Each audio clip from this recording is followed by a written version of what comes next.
Hi hello నమస్తే welcome back to our channel కట్టెల Jyothiraj village agriculture బ్లాగ్స్కి స్వాగతం.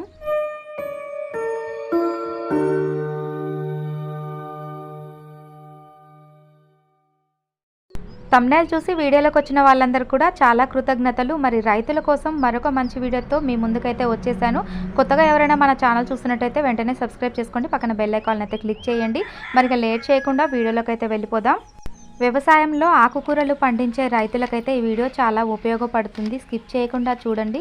చాలా మంచి టిప్స్ అయితే ఈ వీడియోలో మీకు అర్థమయ్యే విధంగా క్లారిటీగా చెప్తాను. ముఖ్యంగా ఈ మధ్య కాలంలో రైతులు ఆకుకూరలు పండించటంలో, తర్వాత అందులో ముఖ్యంగా కొత్తిమీరను పండించడంలో ఎక్కువగా ఇంట్రెస్ట్ అయితే చూపిస్తున్నారు. వాళ్ళందరికీ ఉపయోగపడుతుంది ఈ వీడియో. గత 10 సంవత్సరాలుగా మేమైతే చాలా ఎక్కువలో కొత్తిమీర అయితే పండిస్తున్నాము. నా అవగాహనలో నేనైతే చాలా టిప్స్ అయితే నేర్చుకున్నాను. చాలామందికి తెలియని విషయాలు ఈ వీడియోలో క్లారిటీగా అందరికీ అర్థమయ్యే విధంగా, ఉపయోగపడే విధంగా చెప్తాను. ఆ టిప్స్ ఏంటంటే, ఒకటి వచ్చేసి మనము సీడ్స్ ఎంపిక అనేది చాలా మంచి కంపెనీ అనేది చేసుకోవాలి. నేను ఇక్కడ వచ్చేసి నామ్దారి సీడ్స్ని అయితే ఎంపిక చేసుకోవటం జరిగింది. ఈ కోరియండర్ సీడ్స్ అంటే ధనియాల ఎంపికలో ఎలాంటి కంపెనీ ఎంపిక చేసుకోవాలనేది ఆల్రెడీ చెప్తూ ఒక వీడియో చేశాను. మరి ఒకసారి అయితే మళ్ళీ మీకు చెప్తాను. నామ్దారి కంపెనీని అయితే నేను ఇప్పుడు చూస్ చేసుకోవడం జరిగింది. తర్వాత హరిప్రియ, అంకుర్ కూడా ఉంటాయి ఇందులో. నెక్స్ట్ ఇక్కడ నేను ఇప్పుడు కట్ చేసే ప్యాకెట్ వచ్చేసి అవతార్ కంపెనీ. ఇది ఎప్పుడో తెచ్చాము, 6 మంత్స్ బ్యాక్ తెచ్చాము. చాలా మంది రైతులు ధనియాల ఎంపికలో రాంగ్ స్టెప్ వేస్తారు. ఏవైతే ఏంటి అని చెప్పేసి నార్మల్గా కిరాణా షాప్లో దొరికే ధనియాలను తెచ్చి చల్లుతారు. అలా చల్లటం వల్ల మనకి కూర త్వరగా పూత పూయటము జరుగుతుంది. కాబట్టి త్వరగా పూతకు రాని హైబ్రిడ్ సీడ్స్ని ఎంపిక చేయాలి. మనము సీడ్స్ ఎంపిక అనేది చాలా ముఖ్యము. నేను ఎప్పుడు ఎంపిక చేసుకున్నా కూడా అంకుర్, నామ్దాని, హరిప్రియ సీడ్స్ని అయితే ఎంపిక చేస్తాను. ఇక మొత్తం ప్యాకెట్స్ అనేది కట్ చేసి అన్నీ ఒక బస్తాలో వేసి అయితే ఎండ పెడదామని చెప్పేసి ఎండ పెడుతున్నాను. తర్వాత నెక్స్ట్ టిప్ ఒకటి మీకు ఇప్పుడు చెప్పాలని అనుకుంటున్నాను. వీటిని అన్నిటిని ఈ విధంగా అన్నీ కలిపేసి ఎండ పెడుతున్నాను. ఒక 3 అవర్స్ అలా మనం ఎండలో ఎండ పెట్టేసేయాలి. ఎందుకు ఇలా వీటిని ఎండ పెడుతున్నారు? ఆల్రెడీ అక్కడ ఎండపెట్టి విత్తన శుద్ధి చేసే ప్యాకింగ్ అయితే వచ్చింది కదా అని అనుకోవచ్చు. అక్కడికే వస్తున్నాను. ఇలా ఎండ పెట్టడం వల్ల మనకి ఇంకొక ఉపయోగం ఉన్నది. సెకండ్ టిప్ అని చెప్పాను కదా, వీటిని ఎండ పెట్టాలి ఈ విధంగా. తర్వాత మనకి ఒక సీడ్ నుంచి ఒక మొక్క వస్తే మనకి బెనిఫిట్ ఉంటుందా, లేకుంటే ఒకే సీడ్ నుంచి 2 మొక్కలు వస్తే మనకు బెనిఫిట్ ఉంటుందా? మీరే చెప్పండి. ఎవరైనా కూడా తక్కువ పెట్టుబడి నుంచి ఎక్కువ లాభం రావాలనే కోరుకుంటాం కదా. ఇప్పుడు మనకి ఒక్క సీడ్ నుంచి 2 సీడ్స్ అనేది, 2 మొక్కలు అనేది ఎలా చేయాలో ఇప్పుడు చూపిస్తాను. వీటిని అయితే ఎండపెట్టాం కదా, ఒక 3 అవర్స్ అయితే వీటిని ఎండపెట్టాలి. తర్వాత నేనైతే ఒక ఇటుక పెడ్డ తీసుకొని వాటిని అయితే అటు ఇటుగా రఫ్ చేస్తున్నాను. ఇలా రఫ్ చేయటం వల్ల ఏమవుతుందంటే, ఒక్క సీడ్ నుంచి మనకి 2 సీడ్స్ అనేది రావటం జరుగుతుంది. ఒక్క కోరియండర్ సీడ్ నుంచి ఈ విధంగా రఫ్ చేయటం వల్ల మనకి 2గా వేరవుతాయి. 2గా వేరైన సీడ్స్ని మనం చల్లినప్పుడు మనకి 2 మొక్కలు అనేది రావటం జరుగుతుంది. గుర్తుపెట్టుకోండి, చాలా ఎక్కువగా ఫ్రెష్ చేయదు. చాలా లైట్ వెయిట్గా అలా పట్టుకొని అలా రఫ్ చేస్తూ ఉండాలి. మీకు చూపిస్తున్నా చూడండి, దగ్గర నుంచి సీడ్స్ అనేది ఎలా 2గా అవుతున్నాయో. ఒక చేతిలో 2గా అవినవి విత్తనాలు, తర్వాత ఇంకో చేతిలో వేరేవి చూపిస్తున్నాను చూడండి. ఈ ట్రిక్ అనేది మా ఏరియాలో వ్యవసాయం చేసే వాళ్ళకు కూడా తెలియదు. వాళ్ళు కూడా నార్మల్గా సీడ్స్ తెచ్చి చల్లేస్తుంటారు. నేనైతే ప్రతిసారి ఇదే విధంగా చేస్తాను. ఇలా చేయటం వల్ల మనకు డబల్ సీడ్ అనేది రావటం జరుగుతుంది. డబల్ మొక్క అనేది కూడా మొలవటం జరుగుతుంది. అరకిలో ప్యాకెట్ సపోజ్ అందాదా ఒక 10 పీకలకు వస్తాయి అనుకోండి. ఇలా చేయటం వల్ల ఇంకొక 4-5 పీకలకి ఎక్స్ట్రా వస్తుంది. చూడండి ఇప్పుడు డబల్గా అయ్యాయి కదా.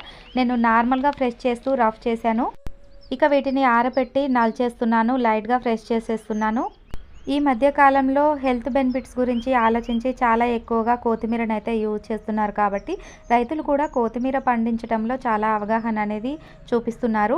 మీరు ఇంత ఎక్కువ మోతాదులో కొత్తిమీర పండిస్తున్నారు, ఎలా సేల్ చేస్తారు అని అనుకుంటున్నారా?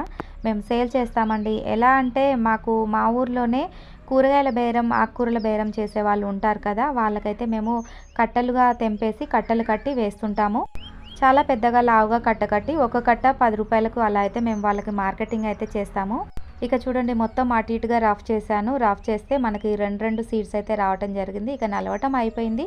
దీనంతా ఒక బాక్స్లోకి ఎత్తేసుకొని దీన్ని ఇప్పుడు చల్లటానికైతే వెళ్తాను. ఆల్రెడీ పీకలు చేసాం కదా, ఆ పీకలలో ఈ సీడ్స్ అయితే చల్లుతాం చూడండి. కొత్తిమీర అలకాలంటే మాత్రం ఖచ్చితంగా ఇలా పీకలు చేస్తేనే మనకు బెనిఫిట్ అనేది బాగుంటుందండి. ఎందుకంటే మొత్తం మడి దున్నేసి అందులో చల్లేసామనుకోండి, మనం నీళ్ళు కట్టాలంటే ఇబ్బంది అవుతుంది. మనకి నీళ్ళ సమస్య ఉన్నా కూడా చాలా తక్కువ నీళ్ళతోటైనా కూడా ఈ విధంగా మనం పీకలు చేస్తే కొత్తిమీర అయితే చాలా ఎక్కువగా పండించవచ్చు. అదే ఒక మడిలో మొత్తం చల్లేసి నీళ్లు వేయాలంటే కరెంటు పోయినా వచ్చినా కూడా వాటర్ అనేది పట్టిన వరకే పడుతుంది. మళ్ళీ తర్వాత మిగిలిన వరకు పట్టకుండా ఉంటుంది. కాబట్టి ఇలా పీకలు చేయటం వల్ల మనము ఒక్కో పీకకి దగ్గరుండి నీళ్లు కట్టడం వల్ల నీళ్లు చాలా ఆదా అవుతాయి. ఇవి ఏం సీడ్సో చూపించమని మా హస్బెండ్ అయితే అడుగుతున్నారు. అందుకే నేను ఇప్పుడు మీకు ఈ సీడ్స్ అయితే కొంచెం క్లారిటీగా చూపిస్తున్నాను. ఇవి వచ్చేసి కోరియాండర్, ధనియాల సీడ్స్.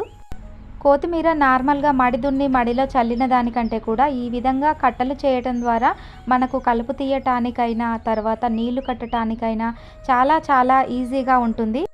కలుపు తీయాలంటే ఇప్పుడు మనకు కట్టలు కనిపిస్తున్నాయి కదా, ఈ కట్టల మీద కూర్చొని మనం కూర అనేది ఖరాబ్ చేయకుండా తొక్కకుండా మనం కట్టల మీద కూర్చొని కలుపు అయితే ఈజీగా తీయవచ్చు. ఇలా ఈ విధంగా కట్టలు చేసి పీకలు చేసి ఆకుకూరలు వేయడం ద్వారా మనకేంటంటే నీళ్లు కట్టడానికైనా ఈజీగా ఉంటుంది, కలుపు తీయటానికైనా ఈజీగా ఉంటుంది. తర్వాత మనం కూర హార్వెస్టింగ్ చేయడానికి కూడా చాలా ఈజీగా ఉంటుంది. హార్వెస్టింగ్ అయిపోయిన తర్వాత ఖాళీ పీకలను మళ్ళీ మనం తోమి దాంట్లో ఏదైనా వేసుకోవటానికి కూడా చాలా ఈజీగా ఉంటుంది. ఇంకొక విషయం చెప్పనా, ఇది వచ్చేసి పొలం నాటు పెట్టిన మడి. పొలం హార్వెస్ట్ చేయగానే కొంచెం కొయ్యకాళ్ళు ఉంటే అలాగే కలిపేసి అందులో పెంటమట్టి వేసేసి దున్నేసాము. ఇప్పుడు మీకు కట్టెల మీద గడ్డి కనపడుతుంది కదా, ఆ గడ్డి అనేది మనము తీసేయాల్సిన అవసరం లేదు, ఎండిపోయిన గడ్డి కాబట్టి అది మనం నీళ్లు కట్టినప్పుడు మురిగిపోయి కాంపోస్ట్గా తయారవుతుంది. ఈ కొత్తిమీర వరకే ఇలా చల్లాలా అని మీకు ఒక డౌట్ రావచ్చు. లేదండి, మనము ఏ ఆకుకూర సాగు చేసినా కూడా ఈ విధంగా కట్టలు చేసి మనం సీడ్స్ అనేది చల్లుకుంటే మాత్రం మనకి కూర గ్రోత్ అనేది బాగా వస్తుంది. తర్వాత నేను చెప్పాను కదా ఎన్ని టిప్స్, దాదాపు 4-5 టిప్స్ అయితే ఈ వీడియో ద్వారా మీకు అందరికీ అర్థమయ్యే విధంగా చెప్పాను కదా. ఫస్ట్ వచ్చేసి ముఖ్యంగా ఈ కొత్తిమీర సీడ్స్ని ఎండపెట్టాలి. తర్వాత ఒక 3 అవర్స్ తర్వాత వీటిని అటు ఇటుగా రఫ్ చేయాలి. రఫ్ చేసిన తర్వాత ఈ విధంగా కట్టలు చేసి మనం వీటిని అయితే చల్లుకోవాల్సి ఉంటుంది. చల్లిన తర్వాత ఈ విధంగా గొర్రు పెట్టి చేతి గొర్రు, ఈ గొర్రుతో అటు ఇటు రఫ్ చేస్తే అవి భూమిలో మునిగిపోవటం అనేది జరుగుతుంది. తర్వాత మనకి మొక్క అనేది చాలా బాగా మొలుస్తుంది. ఇలా దున్నిన తర్వాత గొర్రుతోటి దీనికి నీళ్ళైతే కట్టాల్సి ఉంటుంది. కొత్తిమీర ఎన్ని రోజులకి మొలుస్తుందంటే మనకు 9 to 10 డేస్లో కొత్తిమీర మొలకైతే రావటం జరుగుతుంది. అది ఏ విధంగా సీడ్స్ చల్లుకోవాలనేది కూడా మీకు ఇప్పుడు నేను ఇక్కడ చూపిస్తున్నాను చూడండి. పల్చగా ఈ విధంగా చల్లుకోవాలి. ఎందుకంటే ఒత్తుగా అయితే కొత్తిమీర అయితే పాడవుతుంది కాబట్టి మనము గింజలు అక్కడొకటి వేసినట్టుగా ఈ విధంగా చల్లుకుంటే కొత్తిమీర గాఢగా వస్తుంది. ఈ 15 కుంటల మడ అయితే పీకలు ఒకే మనిషి ఒక రోజులోనే ట్రిల్లర్ సహాయంతో చేశాము. దానికి సంబంధించి కూడా ఒక వీడియో అయితే చేస్తాను. మరి వీడియో ఇంతవరకు చూసారంటే నచ్చింది కదా, ఒక లైక్ చేయండి, షేర్ చేయండి, సబ్స్క్రైబ్ చేయండి.